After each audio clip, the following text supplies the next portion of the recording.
తెలివైన కొంగ మరియు బద్ధకస్తుడైన సింహం. ఒక దుష్టుడైన సింహం అడవిని పాలిస్తూ ఉండేవాడు. అతను జంతువుల బాగోగులు అస్సలు పట్టించుకునేవాడు కాదు. ఎప్పుడు పడితే అప్పుడు జంతువుల్ని వేటాడేవాడు. అతనికి రాజు అనే గర్వం ఎక్కువగా ఉండేది. అదే అడవిలో కుందేలు, కొంగ మంచి స్నేహితులుగా ఉండేవారు. కొంగ రోజు చెరువు దగ్గర కుందేల్ని కలవటానికి వచ్చేవాడు. ఇద్దరూ ఆడుతూ పాడుతూ ఆనందంగా ఉండేవారు. మిత్రమా, ఆ సింహం అడవిలోని బోలెడన్ని జంతువులను చంపేశాడని విన్నాను. నువ్వు జాగ్రత్త, ఒంటరిగా ఎక్కడికి వెళ్ళొద్దు. అవును మిత్రమా, అతని వల్ల అడవిలో ఒంటరిగా తిరగలేకపోతున్నాము. వాడి నుండి ఎలా తప్పించుకుంటామో ఏమో. సరేలే, ఆలస్యమవుతుంది. ఇక నేను వెళ్తాను. రేపు కలుద్దాం.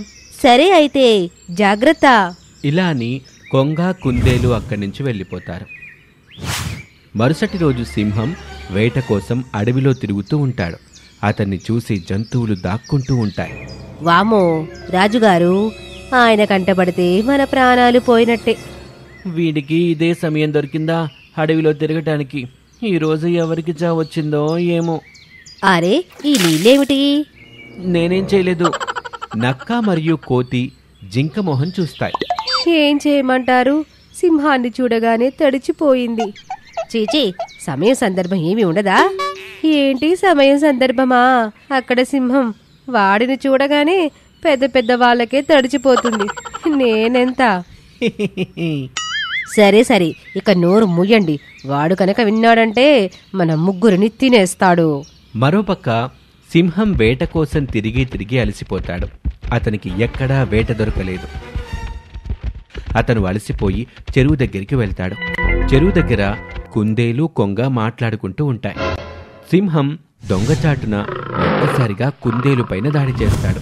అకస్మాత్తుగా జరిగిన దాడి వల్ల కుందేలు, కొంగ ఏమీ చెయ్యలేకపోతారు. పొద్దున్నుండి ఒక్క వేట కూడా దొరకలేదు.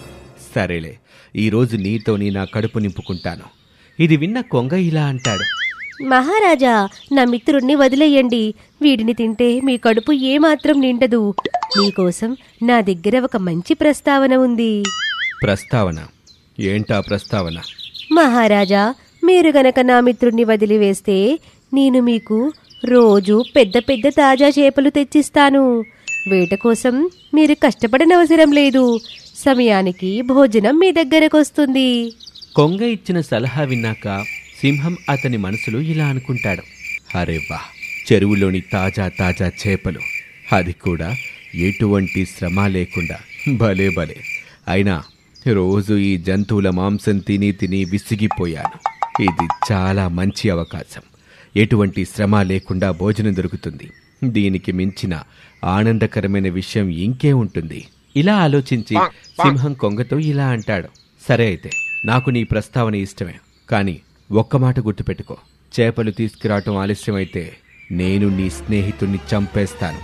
సరే మహారాజా, నేను మీకు ఎటువంటి ఇబ్బంది కలిగించను.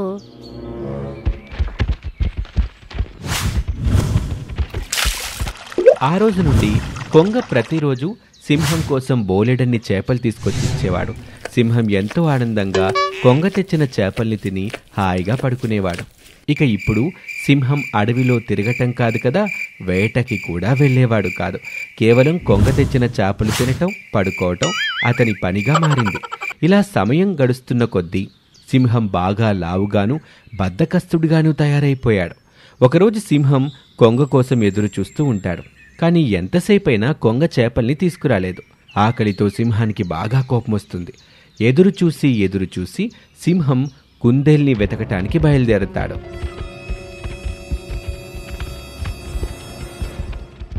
సింహం బాగా లావుగాను, బద్ధకస్తుడుగాను తయారయ్యాడు కదా. దాంతో అతను నడవలేకపోతూ ఉంటాడు, ఆయాసపడిపోతూ ఉంటాడు. ఎలాగోలాగా చెరువు దగ్గరికి చేరుకోగాని అక్కడ కుందేలు, కొంగ మాట్లాడుకుంటూ ఉంటాయి. ఓహో, అక్క నేను ఆకలితో చేస్తుంటే ఇక్కడ మీరు ముచ్చట్లాడుకుంటున్నారా? ఒరే కొంగ, నువ్వు చేపలు తీసుకురావటంలో ఆలస్యం చేశావు. ఇప్పుడు నేను నీ మిత్రుణ్ణి నా భోజనంగా మార్చుకుంటాను. ఇలా అని సింహం కుందేలుపై దాడి చేయబోగా కొంగ వెంటనే కుందేల్ని అతని ముక్కుతో పట్టుకుని అక్కడి నుండి ఎగిరిపోతుంది. సింహం చాలా కోపంగా ఉంటాడు. అందువల్ల కుందేల్ని పట్టుకోబోయి అదుపు తప్పి చెరువులో పడిపోతాడు. అరే, ఎవరైనా నాకు సహాయం చేయండి. లావుగా ఉండటం వల్ల అతను నీళ్లలో ఈత కొట్టలేక మునిగిపోయి ఆ చెరువులోనే చనిపోతాడు. అది చూసి అక్కడున్న జంతువులన్నీ ఎంతగానో ఆనందిస్తాయి. జంతువులన్నీ తెలివిగా ఆలోచించి సింహం బారి నుంచి అడవిని కాపాడినందుకు కొంగకి కృతజ్ఞతలు తెలుపుకుంటాయి. ఈ కథ ద్వారా మనం తెలుసుకున్న నీతేంటంటే, బద్ధకం ఎంతటి బలవంతున్నైనా బలహీనుడిగా మార్చేస్తుంది. సింహం ప్రాణాలు కాపాడిన మేక. ఒక దుష్టుడైన సింహం అడవిని పాలిస్తూ ఉండేవాడు. అతను ఎంతో కిరాతకుడు, కఠిన హృదయం కలవాడు. అతను ఎప్పుడు పడితే అప్పుడు జంతువుల్ని వేటాడి చంపేసేవాడు. జంతువులు భయంతో బిక్కుబిక్కుమంటూ జీవనం కొనసాగిస్తూ ఉంటాయి. ఎప్పుడైనా సింహం దారిలో కనబడితే జంతువులు పరిగెత్తుకుంటూ వెళ్లి తమ తమ ఇళ్లలో దాక్కునేవి.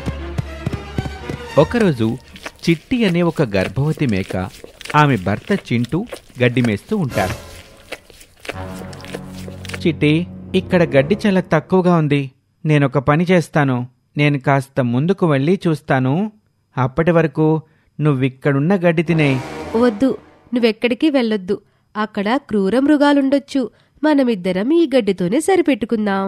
అరే, నువ్వేమీ కంగారు పడకు. నేనెక్కువ దూరం వెళ్ళనులే. అసలే నువ్వు గర్భవతివి. నువ్వు కడుపు నిండా తినాలి. ఇలా అని చింటూ ముందుకు వెళ్తాడు. చిట్టి గడ్డి మేస్తూ ఉంటుంది. చాలా సమయం గడిచిపోతుంది. కాని చింటూ తిరిగి రాడు.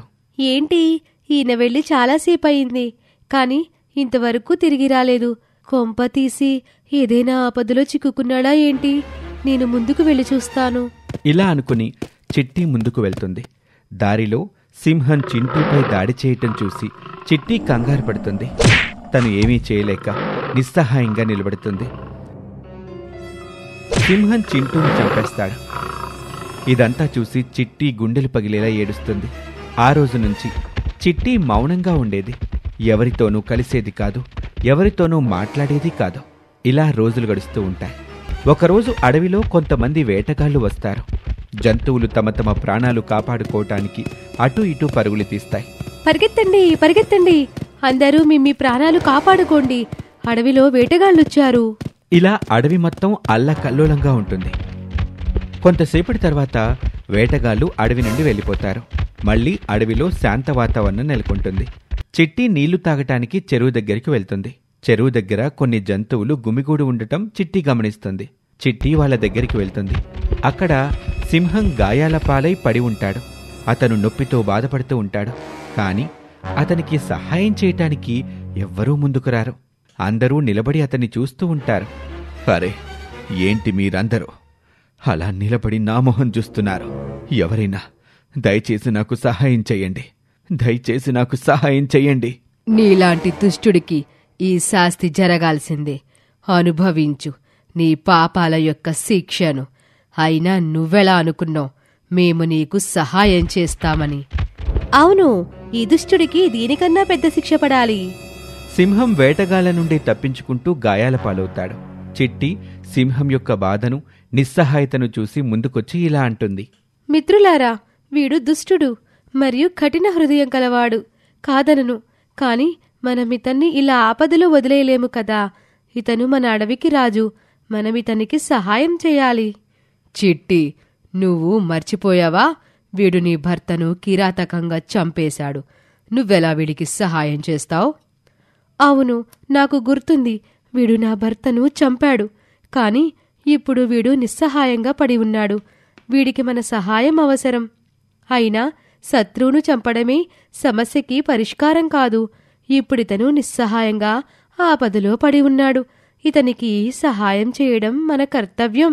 ఇదంతా అక్కడే గాయాలతో పడి ఉన్న సింహం వింటాడు.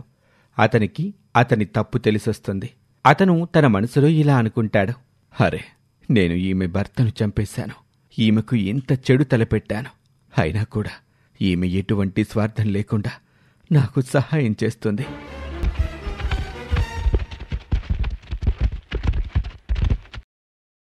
చిట్టి వనమూలికలు తెచ్చి సింహం గాయాలపై పెడుతుంది. నేను మీ గాయాలకు మందు రాశాను. కొద్ది రోజుల్లోనే మీ గాయాలన్నీ నయమైపోతాయి. ఇలా చిట్టి అక్కడి నుంచి వెళ్ళిపోతుంది. రోజులు ఇలాగే గడుస్తూ ఉంటాయి. సింహం గాయాలన్నీ నయమైపోతాయి. అతను జంతువులతో మంచిగా ప్రవర్తిస్తూ ఉంటాడు. సింహంలో వచ్చిన ఈ మార్పుకి మిగతా జంతువులన్నీ ఎంతగానో ఆనందిస్తాయి. ఒకరోజు చిట్టి ఒక చెట్టు కింద విశ్రాంతి తీసుకుంటూ ఉంటుంది. అంతలో అటుగా వెళుతున్న పులి దృష్టి చిట్టిపై పడుతుంది. అరెవ్వా, మేక విశ్రాంతి తీసుకుంటుంది. దీన్ని వేటాడడానికి నాకు ఎక్కువ శ్రమ పడాల్సిన అవసరం లేదు. ఇలా అనుకుని పులి నెమ్మదిగా చిట్టి వైపు అడుగులు వేస్తాడు. ఇంతలో చిట్టి కడుపులో అలజడి మొదలవుతుంది. తను కళ్ళు తెరిచి చూడగా పులి ఎదురుగా నిలబడి ఉంటాడు. పులిని చూసి చిట్టి భయపడిపోతుంది. నన్ను వదిలే, నేను గర్భవతిని, నాపై దయ చూపించు. చిట్టి ఆ పులిని ఎంతగానో ప్రాధేయపడుతుంది. కాని పులి చిట్టి మాటలు పట్టించుకోకుండా ఆమెపై దాడి చేయబోతాడు. ఇంతలో అక్కడికి సింహం గర్జిస్తూ వస్తాడు. సింహం గర్జన విన్న పులి భయపడిపోతాడు. అరే ఓ పులి, చిట్టిని వదిలే. ఈమె ఎటువంటి స్వార్థం లేకుండా నా ప్రాణాలను కాపాడింది. ఈమెను వేటాడాలంటే ముందు నువ్వు నాతో తలపడాలి. పులి సింహం కోపాన్ని చూసి భయపడి అక్కడి నుంచి పారిపోతాడు. కృతజ్ఞతలు మహారాజా. లేదు చిట్టి, నువ్వు కృతజ్ఞతలు చెప్పాల్సిన అవసరం లేదు. ఆ రోజు కనుక నువ్వు నా ప్రాణాలు కాపాడి ఉండకపోతే నేను ఈరోజు బ్రతికుండేవాణ్ణి కాదు. నువ్వు నిరూపించావు, ప్రేమ ఆప్యాయతతో శత్రువుని కూడా మిత్రునిగా మార్చుకోవచ్చు అని. సింహంలో వచ్చిన ఈ మార్పుని చూసి జంతువులన్నీ ఎంతగానో ఆనందిస్తాయి. చిట్టి ఒక అందమైన బిడ్డకు జన్మనిస్తుంది. సింహం, చిట్టి మంచి స్నేహితులుగా మారిపోతారు. ఈ కథ ద్వారా మనం తెలుసుకున్న నీతి ఏంటంటే, ప్రేమతో శత్రువుని కూడా జయించచ్చు అని. ఇది ఇవాల్టి కథ. మరొక ఆసక్తికర కథలో మళ్ళీ కలుద్దాం. నమస్తే.